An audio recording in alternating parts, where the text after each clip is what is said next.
Salam. Perkenalkan, nama saya Ayla Misa, NIM 01 2019 0408.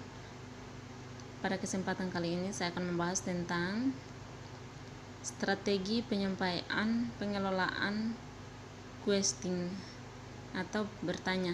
Strategi penyampaian. Strategi penyampaian merupakan salah satu bagian dari strategi pembelajaran, tentunya memiliki peran yang sangat penting dalam rangka menyampaikan pesan-pesan pembelajaran kepada pelajar. Langkah-langkah strategi penyampaian adalah: yang pertama, strategi penyampaian simultan; kedua, strategi penyampaian fakta; ketiga, strategi penyampaian konsep. Strategi penyampaian simultan merupakan penyampaian materi pembelajaran lebih dari satu, maka strategi penyampaian simultan adalah materi secara keseluruhan. Strategi penyampaian fakta merupakan strategi penyampaian pembelajaran yang meliputi jenis fakta seperti waktu, tempat, dan peristiwa. Strategi penyampaian konsep merupakan materi berupa definisi atau pengertian dan pembelajaran konsep agar siswa dapat pembelajaran tersebut. Tujuan. Pertama, tujuan strategi penyampaian adalah strategi penyampaian merupakan komponen variabel metode untuk melaksanakan proses pembelajaran. Fungsi strategi penyampaian pembelajaran adalah penyampaian isi pembelajaran kepada pembelajar, menyediakan informasi atau bahan-bahan yang diperlukan pembelajar untuk menampilkan untuk kerja untuk kerja. Yang kedua, komponen strategi penyampaian.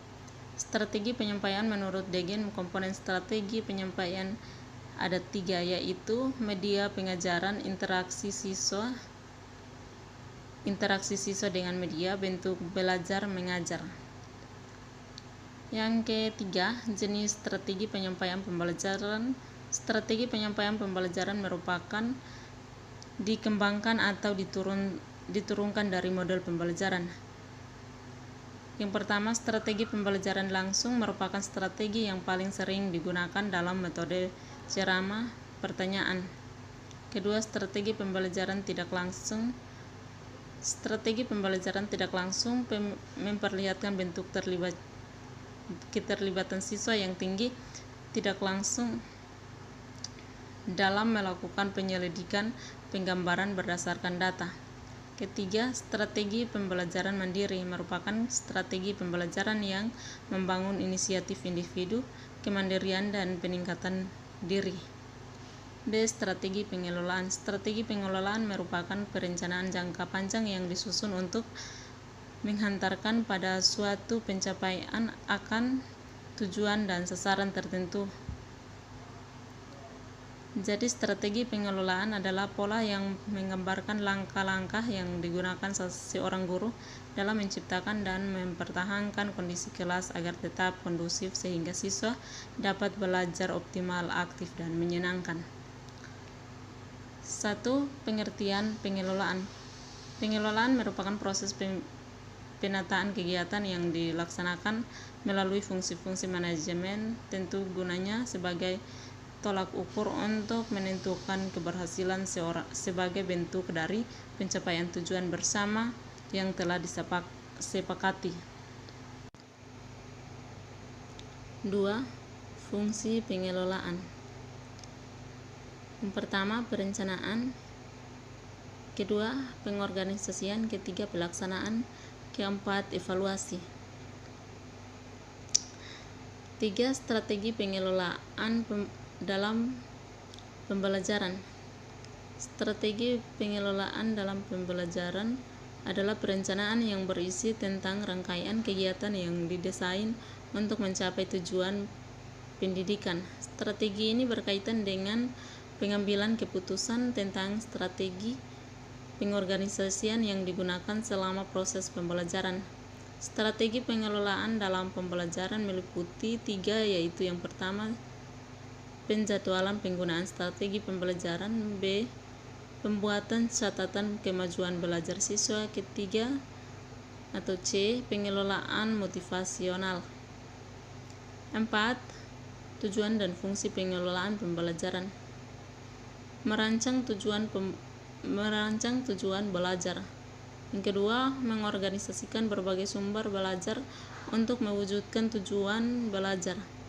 Ketiga, memimpin, yang meliputi motivasi dan mendorong siswa.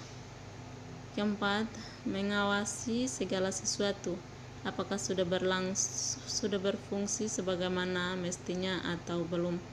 Kelima, faktor-faktor yang mempengaruhi pengelolaan pembelajaran. Yang pertama, kurikulum.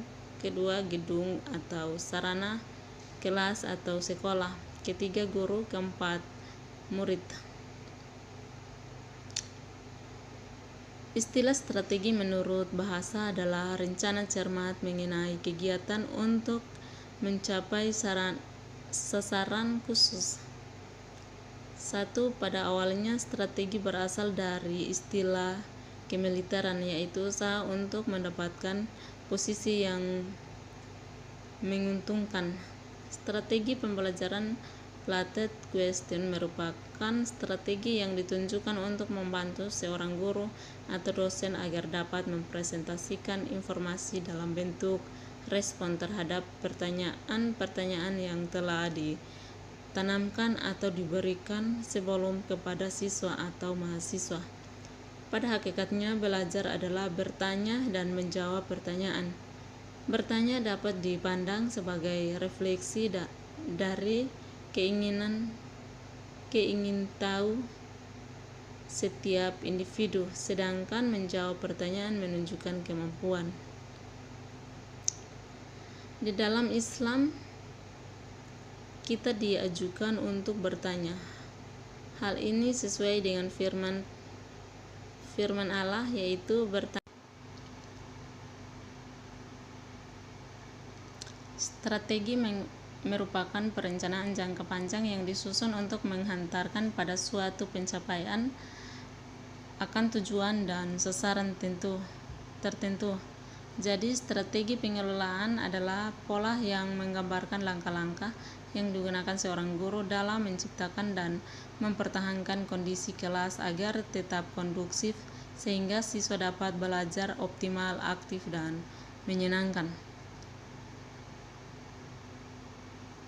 Yang pertama, pengertian pengelolaan. Pengelolaan merupakan proses penataan kegiatan yang dilaksanakan melalui fungsi-fungsi manajemen tentu, gunanya sebagai tolak ukur untuk menentukan keberhasilan sebagai bentuk dari capaian tujuan bersama yang telah disepakati.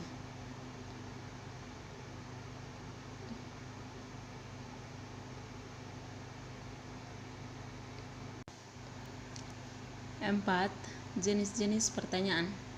Untuk memudahkan dan tercapainya tujuan penggunaan strategi question student have, maka penting untuk mengetahui jenis-jenis pertanyaan di mana menurut taksonomi Bloom terdiri dari yang pertama, pertanyaan pengetahuan, kedua, pertanyaan pemahaman, ketiga, pertanyaan penerapan, keempat, pertanyaan analisis, kelima, pertanyaan sintesis, keenam, pertanyaan evaluasi.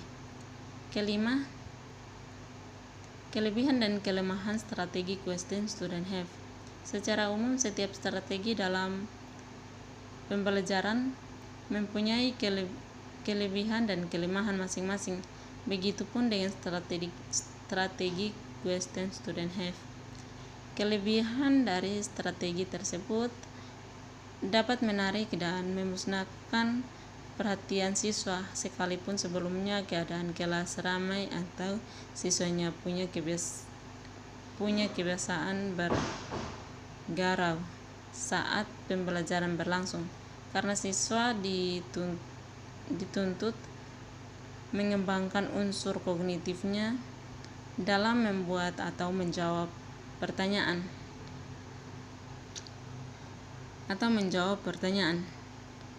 Yang kedua, dapat merangsang siswa melatih mengembangkan daya pikir dan ingatannya terhadap pelajaran. Ketiga, mampu mengembangkan keberanian dan keterampilan siswa dalam menjawab dan menemukan pendapatnya. Kelemahan, siswa merasa takut karena sewaktu penyampaian pertanyaan siswa kadang merasa bertanya salah atau sulit mengungkapkannya. Mungkin sedikit dari saya, sekian dan terima kasih. Semoga bermanfaat. Tuhan Yesus memberkati. Salam.